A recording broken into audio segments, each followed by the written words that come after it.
Welcome to NCBA's Cattleman's Call podcast with host Lane Nordland. Hey everyone, welcome back to the Cattleman's Call. Lane Nordland with you here today, and I'm excited to catch up with some cow-calf producers from Kansas. Barb Downey and her husband Joe Carpenter. They were selected as the 2024 Environmental Stewardship Award Program National winners during CattleCon 2025. See, I almost said 2004. We had to recut that, and then I almost just said 2005 because I'm living in the past. But during CattleCon 2025, and I do need to mention USDA, NRCS, Corteva, and the National Cattlemen's Foundation, the sponsors of the ESAP program. But Barb and Joe, congratulations and welcome here this morning. I wish we were back in 2005, but in 2025. But congratulations on your achievement. Thank you very much. Yeah, it's great to be here this morning, and we're excited to do this podcast. This is my first ever podcast. Well, I'm glad we can be the first opportunity for you guys to join us, but also celebrate as well here today and your recognition. And I guess, what's it been like traveling here and being able to meet the other regional winners as well? What has that experience been like? First of all, this is Joe's first cattle convention because we're always so busy trying to get us both off the ranch at the same time has been a near impossibility. But with this is the first time we've come to CattleCon together. So right there, that's been a whole lot of fun. But I tell you, our fellow Regional Stewardship Award winners are just an amazing group of people. We already have learned, several things that we're going to take home to our operation from the other regions. We were just so impressed with that group of folks and all the neat things they're doing, and it just emphasizes to us how good a job cattle producers do in stewarding their resources and their cattle. Super cool. Yeah, we've already discussed with them that if we are ever traveling in their neighborhood, we will be stopping by to see just what they do. Well, let's just talk about your family operation there in the Flint Hills and the history and what the operation looks like. And I know you're pointing back and forth, but Barb, I'll let you go first, and then Joe can join in. Well, let's just give you the whole thing. So my dad is from a ranching family in eastern Wyoming, and they left the ranch and came to Kansas, and my dad graduated from Kansas State University and spent his entire career trying to figure out how to get back to a ranch. So when I came out to school, our interests were very much the same. So we started this iteration of the ranch. So while I am technically a fourth-generation rancher, it has been with some skips and gaps in there. So I have a degree in animal science from K-State, and we started with commercial cow-calf operation, and that has morphed over the years into a seed stock and commercial operation. Currently, we run in two basic ranches, about 6,000 acres, all cow-calf, all some home-raised stocker, and then we also retain ownership through the feeding phase and then process cattle through National Beef and our ownership of, or part ownership, obviously, of U.S. Premium Beef. So there's the thumbnail sketch of the operation for you. So what drove you to the seed stocking of things? Yeah, we started years and years ago.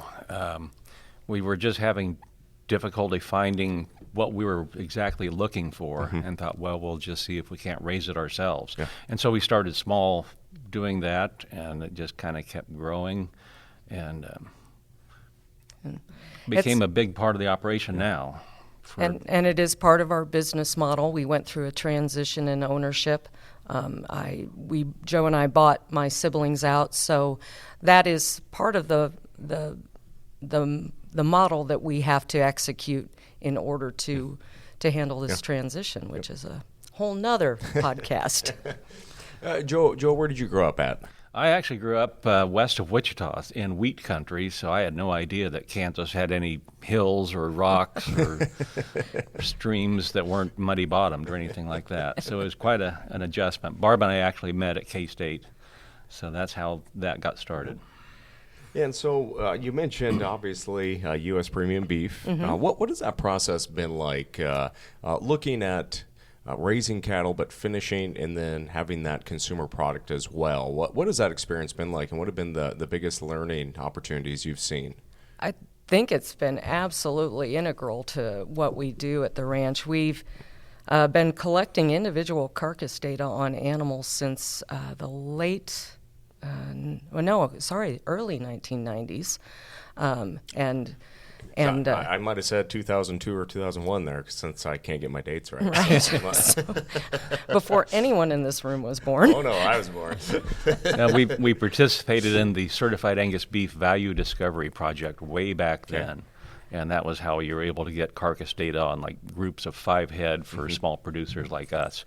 And that, really piqued our interest. Yeah, and that morphed into, I ran a carcass data project based on this similar model for the state of Kansas. And then when U.S. Premium Beef came along, that was kind of a Kansas born and bred entity.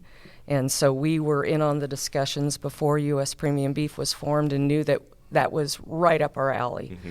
So we've been processing our own cattle for many, many years, using the carcass data in conservative ways. We're not what I would call a carcass herd, but we do keep our eye on the end product. But our primary product is a cow that can go out and forage on the range, maintain an economical mature size for our part of the world, and fertility.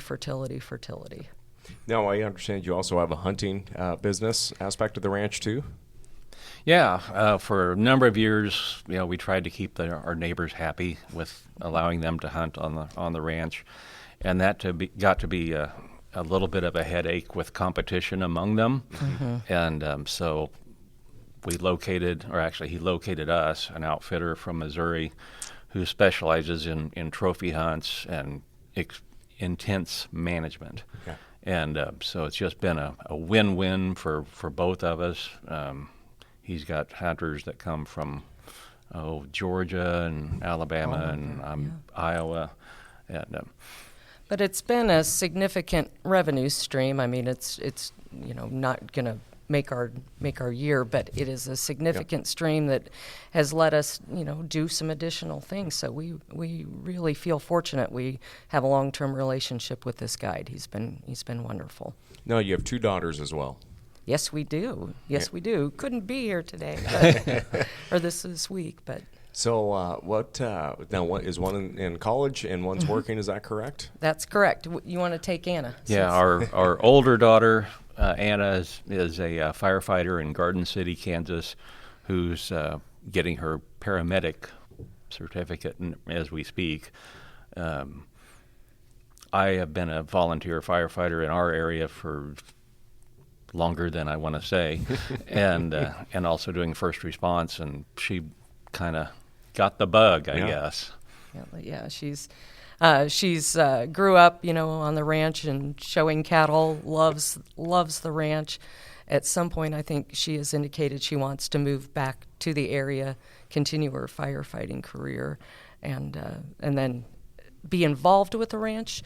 Her interest is not in running it, though. Mm-hmm. And then our younger daughter, she's 2 years younger, Laura, is in her second year of veterinary vet school, and will get her DVM and a master's degree at the same time from KSU. She's working on some of the right heart failure issues in cattle, so she's just absolutely loving that. Her indication to us is that she will be the one that she wants to come home. She wants to run the ranch, and she just got engaged, and her husband to be is right on board with all of that. So we're super excited. What's it like having an open conversation though around expectations or goals for your kids, and maybe what you learned as well buying out family members? Because I still think that's a part of stewardship and sustainability. Absolutely. Because it's very awkward conversations. But when you know exactly what somebody's thoughts are too, what your parents are, what your siblings are, I think it clears a lot of stuff up. We went through a rough transition when my father passed away.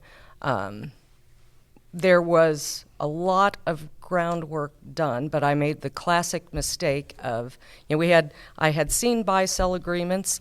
I knew what my parents' plans were, but I never demanded to see all of the executed paperwork.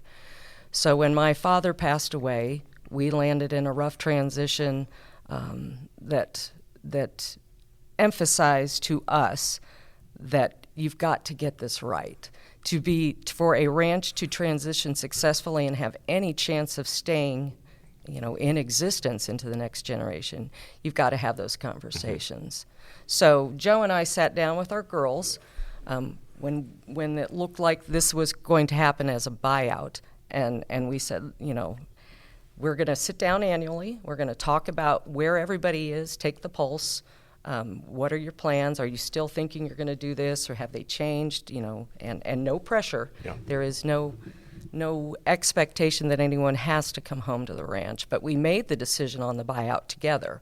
Said, look, this is going to change the way that we have been functioning, and it's going to necessitate some taking on of significant debt that will become yours at some point. So we did make that decision together. We have the plan laid out. This is what happens, if and when somebody's plans change, what that might look like, what course of action we take. So it's actually, once you get over that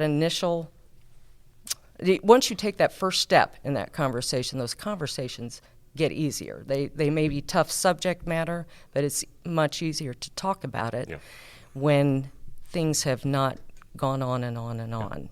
Yeah. So, and that was a little bit of a revelation to us as we were going through this. All of our peers are about the same age, and we were surprised to find we were not alone. Yeah. I mean, there's so many other families were going through the exact same thing at the exact same time. Why, from your perspective, why do so many families wait till the last minute or until tragedy occurs to try to start working on this? From your maybe your experience, we've all been through some form of this, but how can we maybe work to break through that glass ceiling of the awkwardness and the needs versus the priorities? Boy, that's a tough one. It's a tough one. And I know we're talking environmental stewardship, but I'm really liking this conversation. But it is about stewardship, as we were saying. I think it's been a tradition in generations before. You just don't talk about money. Mm-hmm. I mean, you don't ask how much someone's worth and that kind of thing, and that's just kind of carried over into this, and that and it's awkward for the, I guess, ending generation. And it's tough to think about your demise. Yes, exactly. And it almost might be guilt of, how can I divide this equally and keep everybody happy? And so trying to keep everybody happy may be the big challenge. And, that's, as we work through this, there's experts. We had a consultant working with us for, 4 years? Right. And so there's a lot of possibilities that there are different ways to divide things up and different plans, and that's what we have to do for our generation. But I guess I can't tell you why it seems so tough, because I'm kind of an open book. I probably overshare on all of this, and when I was leading the Kansas Livestock Association, it became kind of my pet project to get people talking about doing this. I don't know why it's so tough, but it seems to be. But again, if you take that first step and open those conversations, then I think it gets a lot easier from there. Yep.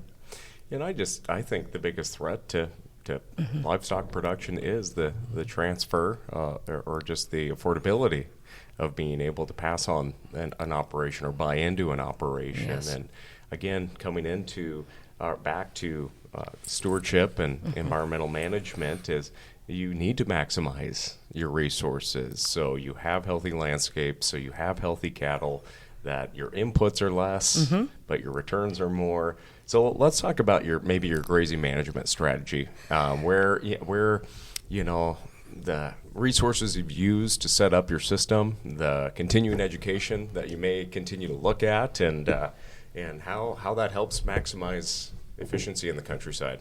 Well, like I said, I grew up as kind of a wheat farmer, so this was new to me, and so I've had some mentors to help along the way. We've had neighbors to help us a lot. Angus breeders, George and June Crenshaw were our original mentors.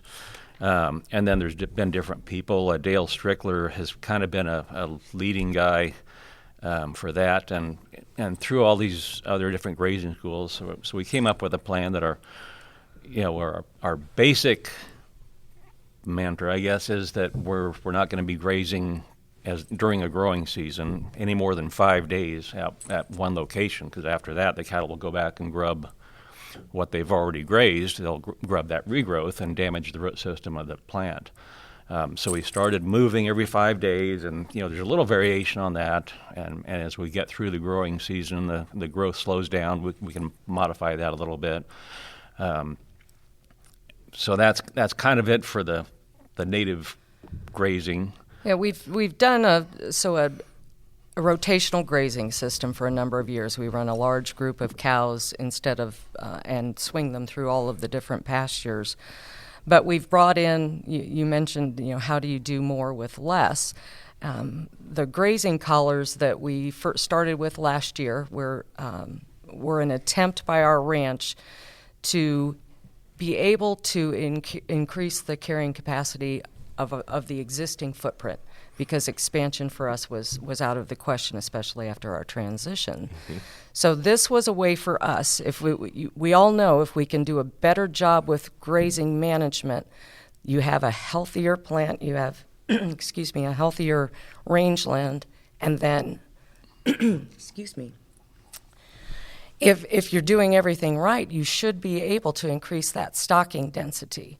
And this is the way we saw to not only do a better job with our grass, but to increase the ability to carry more cows. Yep. and do better with our resources that way. So we have high hopes with that. I fully expect that we can probably increase our carrying capacity conservatively by 25%. And I think realistically, as we get in, we'll go in very cautiously. But I fully expect we can do even better than that. What's it look like in the wintertime? Well, that's what I was going to add on here, that we're not in the growing season right now, so we do need to provide feed yet. And for a number of years, we were kind of traditional, and we'd spend the summer putting up our prairie hay and spend the winter hauling it out. Mm-hmm. And again, it was, I think, Dale Strickler that I'd seen other bale grazing things, but Dale Strickler kind of pushed a little bit.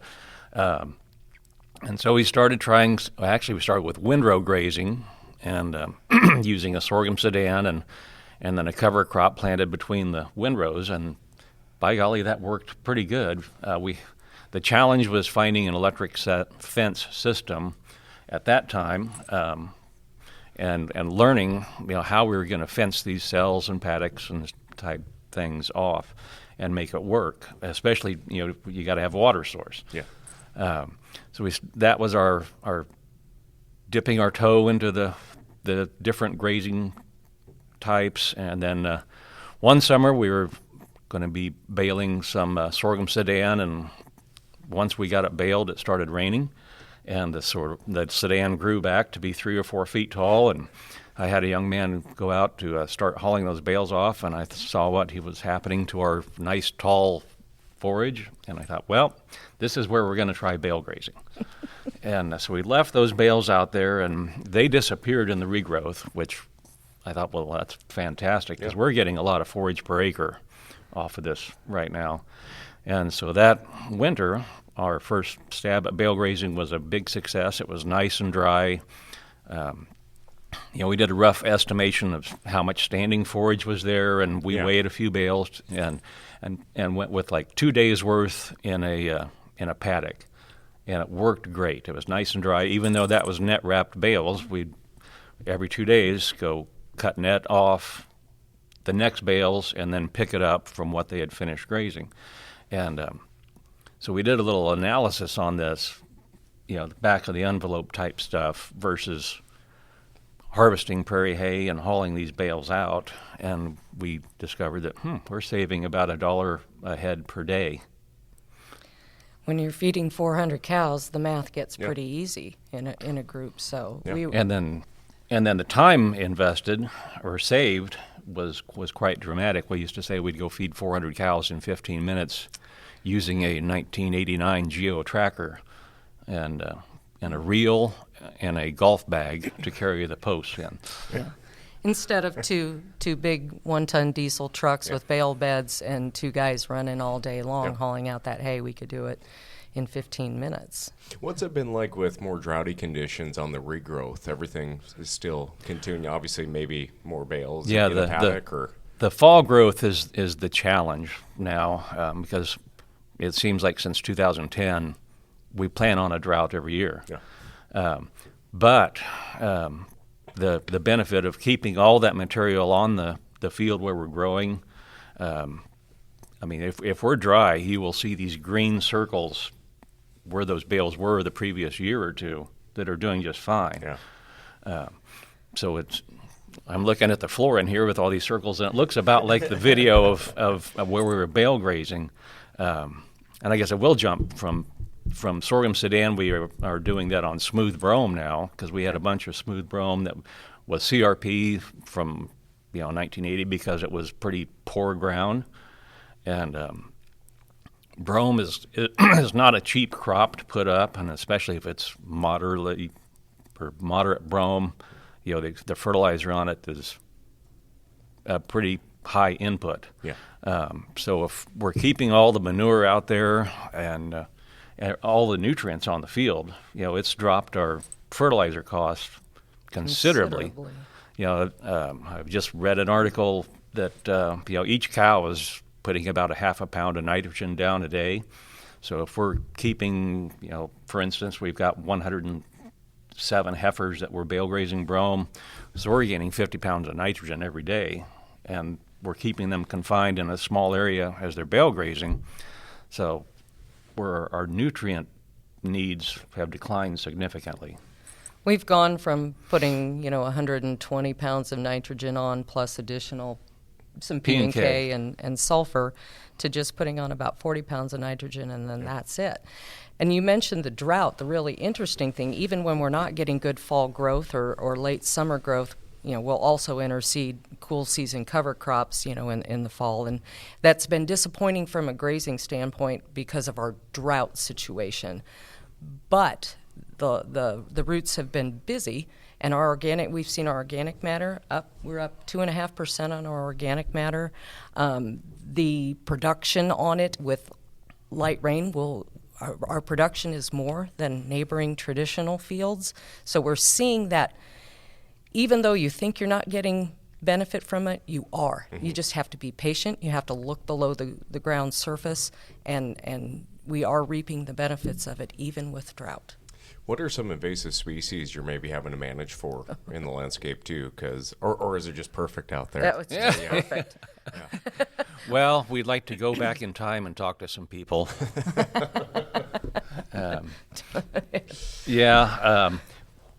For invasive species, the thing that scares me most is Sericea lespedeza.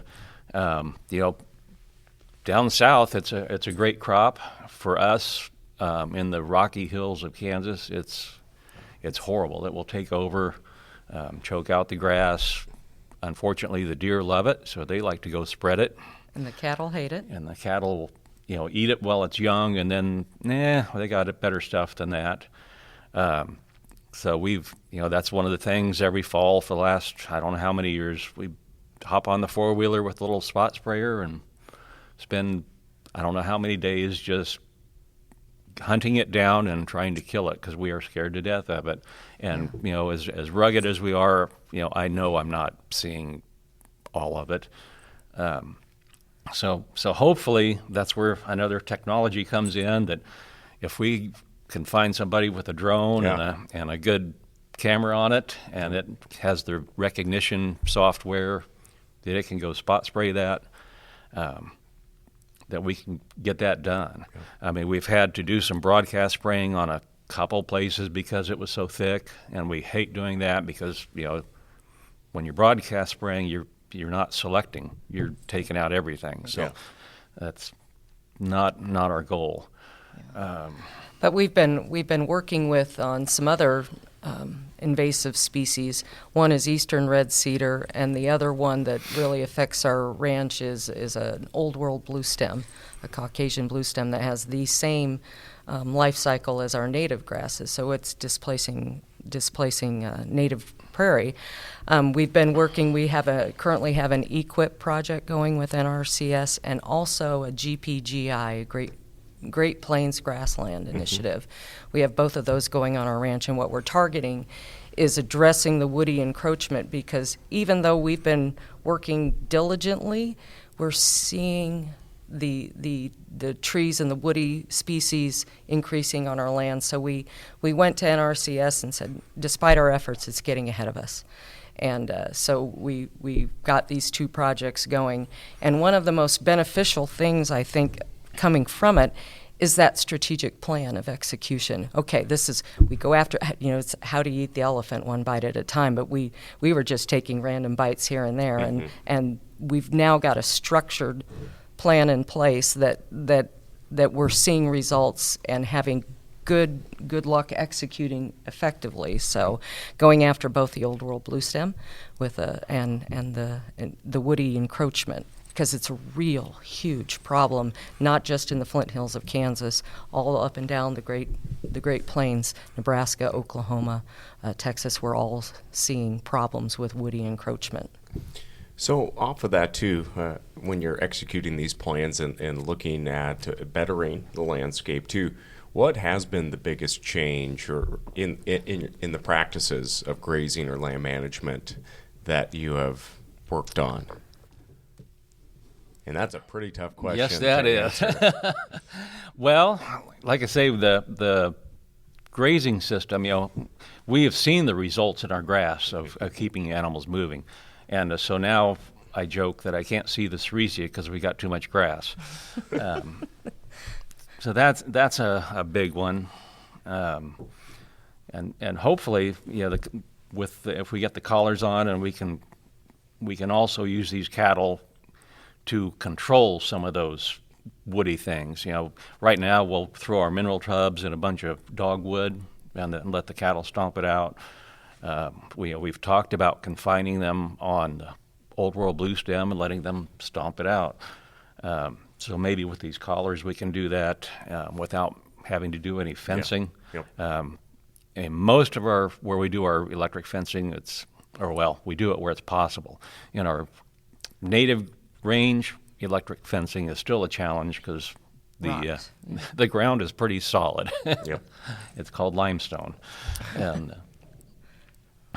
it's difficult to make that work in a small area, and then water is a little bit more of a challenge in the native as well. Yep. Well, as you look at all this, and I know we could keep talking about this. I know you got a busy day though ahead of you. What does it mean though what was it like hearing your name announced yesterday and know that the work that your dad and you and Joe and your girls and what the generations down the road, what was that feeling like? Speechless. We were speechless. We were super surprised. I literally got goosebumps all over. I think it was especially meaningful because we're sitting there with 6 other regions who just all did such cool things, and from whom we are learning, new tricks. So to be selected by a group of our peers to stand up on the stage was just super humbling. Yeah. And we truly think anyone in that room could have won that award. It was a thrill. I don't know, maybe we said it already, but the things we're doing, we haven't been the originator of any of these. Yeah. We've just seen the idea somewhere else and maybe adapted it a little bit to our place, and just trying to find different things that work. Yeah. What's your message to producers out there to showcase their stories, to share what they're doing, to learn, whether it's estate planning or grazing differently? Why is it so important to participate in continuing education, no matter your age? I'd say from a financial standpoint, some of the practices that we've changed to have made a big financial difference. We've cut our fertilizer costs, we've cut our fuel costs, our equipment costs. We're increasing our carrying capacity, all of that. But we've learned it all through networking. We've learned it all through education. We've learned it all from coming to meetings just like this, where you get a chance to connect with your other producers, see what's working for them, share what's working for you, and together we all move forward. And these opportunities are invaluable, and they have been, like Joe said, just essential to the success of our operations. So I can't put a price on that. Well, again, I want to thank you both for taking time here today. Congratulations to your entire family on this accomplishment. Again, the Downey Ranch, the 2024 ESAP National winners. And we just want to thank USDA's NRCS, Corteva, and the National Cattlemen's Foundation for sponsoring this outstanding program. Again, thank you so much for joining us here today. Hey, thank you. It was Our pleasure. Well, and your first podcast. And my first podcast, I did not die. Well, again, and thank you to our listeners joining us here today. Make sure and subscribe to the Cattlemen's Call podcast wherever you listen or watch podcasts. I'm Lane Nordlund. We'll catch you next time. Thanks for tuning in to NCBA's Cattlemen's Call podcast with Lane Nordlund. For more information, visit ncba.org and make sure to subscribe to the podcast today.